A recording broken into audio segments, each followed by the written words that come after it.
হেই বন্ধুরা।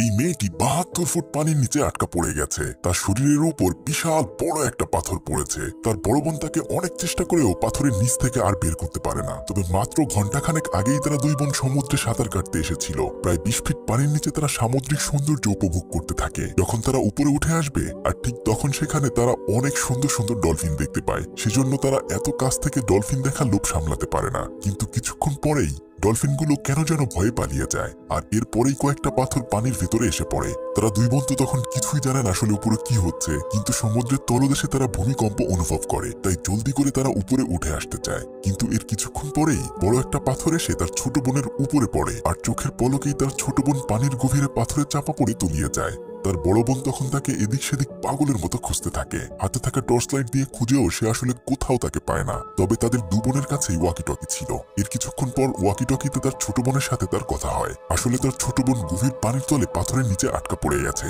সে তখন তার বোনকে বলতে থাকে, তোমার হাতে থাকা টর্চ লাইটটি দিয়ে উপরের দিকে মারো, যেন আমি তোমাকে একটু দেখতে পাই।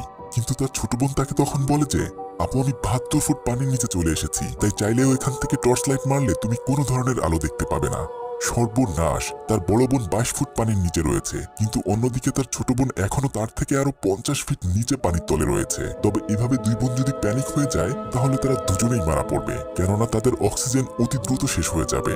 সেজন্য তার বড় বোন নিজেকে শান্ত করে পানির নিচে তার ছোট বোনকে খোঁজার জন্য চলে যায়। কিন্তু পানির নিচে তো আর পরিচিত কোনো রাস্তা নেই। সেজন্য সে বুদ্ধি করে ওখানে পাথরের গায়ে রশি বেঁধে রাখে, যেন পরবর্তীতে তারা এখান দিয়েই আবার উপরে উঠে আসতে পারে। এরপর সে তার ছোট্ট বোনকে বাঁচানোর জন্য এক একটা পাথর পাড়ি দিয়ে নিচে যেতে শুরু করে। অনেক খোঁজাখুঁজির পর সে তার বোনকে খুঁজে পায়। তবে তারা এখন দুজনেই ৭২ ফুট পানির নিচে রয়েছে। তার বড় বোন আস্তে আস্তে করে এক এক করে পাথরগুলো সরাতে শুরু করে, কিন্তু তার ছোট বোনের শরীরের উপর এখন অনেক বড় একটা পাথর পড়ে রয়েছে। এই পাথরটা খুব সহজে সে আর সরাতে পারে না, কেননা পানির নিচে আসলে পানির উপরের মতো এমন শক্তি পাওয়া যায় না। সে তখন ওই বড় পাথরটি সরানোর জন্য অনেক চেষ্টা করতে থাকে, কিন্তু তাদের দুর্ভাগ্য, আসলে কিছুই করার ছিল না। কেননা ওই বড় পাথর সরানোর জন্য সে অনেক বেশি শক্তি ক্ষয় করে ফেলে, আর সেজন্য তার অক্সিজেন অনেকটাই কমে যায়। তখন তার ছোট বোন তাকে বলে, এভাবে যদি তুমি তোমার সমস্ত অক্সিজেন শেষ করে ফেলো তাহলে তুমিও আমার সাথে এখানেই মারা পড়বে। এর চেয়ে বরং তুমি বাকি অক্সিজেনটুকু নিয়ে পানির উপরে চলে যাও, আর উপরে রাখা যে অক্সিজেন সিলিন্ডার রয়েছে সেগুলো নিয়ে আবার আমার কাছে এসে আমাকে নিয়ে যেও। তার বড় বোন তখন ছোট বোনকে পানির নিচে রেখে অতি দ্রুত উপরে চলে আসে। কিন্তু হায় খোদা, উপরে এসে তারা দেখতে পায় যে এখানে ছোটখাটো একটা ভূমিকম্প হয়েছে, আর সেই কারণেই অক্সিজেন সিলিন্ডারগুলো অনেকগুলো পাথরের নিচে আটকা পড়ে আছে। সে কোনো মতে সেখান থেকে ওই সিলিন্ডারগুলো আর বের করতে পারে না। তাই সে তার ছোট বোনকে আবার ওয়াকি টকিতে কল করে এই ঘটনা জানায়। তখন তার ছোট বোন বলে যে, গাড়ির ভেতর আরো অতিরিক্ত ২টা সিলিন্ডার রয়েছে, তুমি সেগুলো আনার ব্যবস্থা করো। সে অনেক খোঁজাখুঁজি করার পর গাড়ির ওখানে গিয়ে সিলিন্ডার খুঁজে পায়, কিন্তু আসলে তার কাছে গাড়ির চাবি ছিল না। তখন সে কোনো উপায় না পেয়ে গাড়ির কাঁচ ভেঙে ওখান থেকে সিলিন্ডার বের করে আনে। তবে এখন এই সিলিন্ডার নিয়ে গেলেই তো হবে না, কেননা তার ছোট বোনের শরীরের উপর যে পাথর রয়েছে সেটা সরানোর জন্য একটা কার জ্যাকের প্রয়োজন রয়েছে। কিন্তু ওই কার জ্যাকটা আসলে তাদের গাড়ির পেছনের ডিকিতে আটকানো ছিল। সে অনেক চেষ্টা করেও সেটা আর খুলতে পারে না। তাই সে তখন নিরুপায় হয়ে ওই সিলিন্ডারগুলো নিয়ে সমুদ্রের তলদেশে আবার রওনা দেয়। কিন্তু তখনই সে তার মাথার উপর দিয়ে একটা বিমান উড়ে যেতে দেখে, আর তখনই সে চিৎকার করে সাহায্য চাইতে থাকে। ঠিক এই মুহূর্তে ঘটে যায় আরো একটা বিপত্তি। চিৎকার করার সময় তার হাত থেকে একটা সিলিন্ডার ছুটে পড়ে গিয়ে পানির নিচে তলিয়ে যায়। কিন্তু অন্যদিকে তার ছোট বোনের অক্সিজেনও অনেকটা ফুরিয়ে গেছে। তাই সে ওই দ্রুত করে একটা সিলিন্ডার নিয়েই ছোট বোনের জীবন বাঁচানোর জন্য পানির নিচে ডুব দেয়। কিন্তু এখন তো তারা মানুষ দুজন, কিন্তু সিলিন্ডার রয়েছে একটা। তবে এভাবে চলতে থাকলে তারা দুজনেই মারা পড়বে। তাই তার বড় বোন তখন অল্প একটু শ্বাস নিয়ে একটু একটু করে সেই সিলিন্ডারটি খুঁজতে থাকে। অনেকক্ষণ খোঁজাখুঁজি করার পর সে ওই সিলিন্ডারটি পেয়ে যায়। হয়তো এখন তার ছোট বোন আরো কিছুক্ষণ বেঁচে থাকবে, কিন্তু কি করে সে ওই পাথরটা তার শরীরের উপর থেকে সরাবে? সেজন্য সে আবার পানির নিচ থেকে উপরে উঠে আসে। আবারও সে ওই গাড়ির ডিকি ভাঙার চেষ্টা করে, কিন্তু এবারও সেটা সে ভাঙতে পারে না। তবে সে গাড়ির ভেতরে একটা ম্যাপ খুঁজে পায়। সেই ম্যাপ দেখে সে একটা বাড়িতে গিয়ে সাহায্যের জন্য মানুষ খুঁজতে থাকে। তবে ওই বাড়িতে আসলে কেউই ছিল না। সে অতি দ্রুত করে দৌড়িয়ে অন্য একটা বাড়ি খুঁজতে শুরু করে, কিন্তু আশেপাশে সে আর কোনো বাড়ি না পেয়ে তখন ওই বাড়ির জানালা ভেঙে ভেতর থেকে কিছু যন্ত্রপাতি আনার জন্য যায়। আর ঠিক তখনই ওই বাড়ির পোষা কুকুরটি তার উপর আক্রমণ করে বসে। এখন সে নিরুপায় হয়ে একটা ছুরি দিয়ে কুকুরটিকে আঘাত করে ফেলে। কুকুরের সাথে মারামারি করার ফলে তার সুইমিং স্যুটটাও ছিঁড়ে যায়। এখন তো এটা পরে পানিতে নামলে এর ভিতরে পানি গিয়ে সেও ডুবে যাবে। সে তখন ওই বাড়ির দেয়ালে ছোট্ট করে তাদের সাহায্যের জন্য কথা লিখে যায়। এরপর কয়েকটা রড দিয়ে সে অনেক কষ্টে গাড়ির ডিকি খুলতে সক্ষম হয়।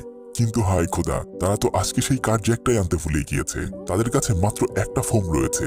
যেটা দিয়ে সাময়িকভাবে গাড়ির চাকা উঁচু করা যায়, কিন্তু এটা দিয়ে তো পানির নিচে কিছুই করা যাবে না। তাই সে কোনো উপায় না পেয়ে ওখানে বসে কান্না শুরু করে দেয়। তবে এভাবে বসে থাকলে তো চলবে না, যেভাবেই হোক না কেন তার ছোট বোনকে বাঁচাতে হবে।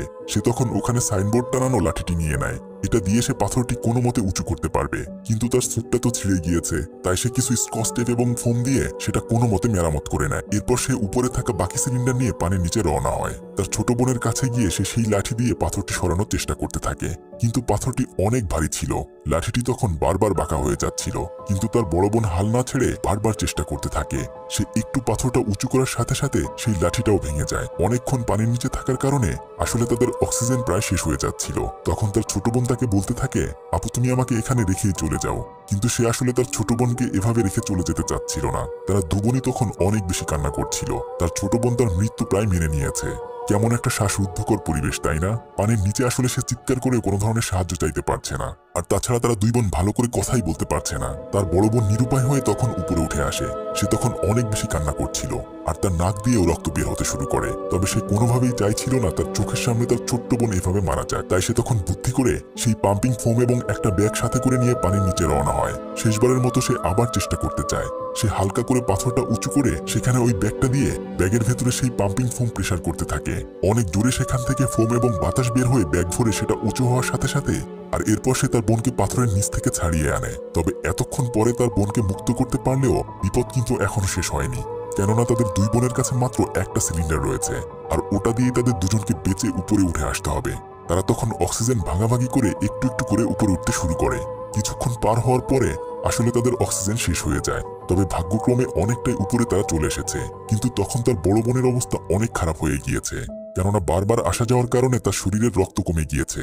তখন তার নাক দিয়ে রক্ত বের হতে শুরু করে। তখন তার ছোট বোন তাকে মুখ দিয়ে শ্বাস দিয়ে কোনো মতে অক্সিজেন সাপ্লাই করে। এবার অনেক কষ্টে সে তার বড় বোনকে নিয়ে উপরে উঠে আসে। এ যেন জীবন জয়ের এক অপ্রতিদ্বন্দ্বী কাহিনী। সে তার বোনকে ধরে কান্না করতে থাকে। এভাবেই এই যাত্রায় তার বড় বোন তার ছোট বোনকে বাঁচিয়ে নেয়। আপনারও এমন ভালোবাসার কোনো বড় বোন রয়েছে কিনা অবশ্যই তাকে মেনশন করে জানিয়ে দিন।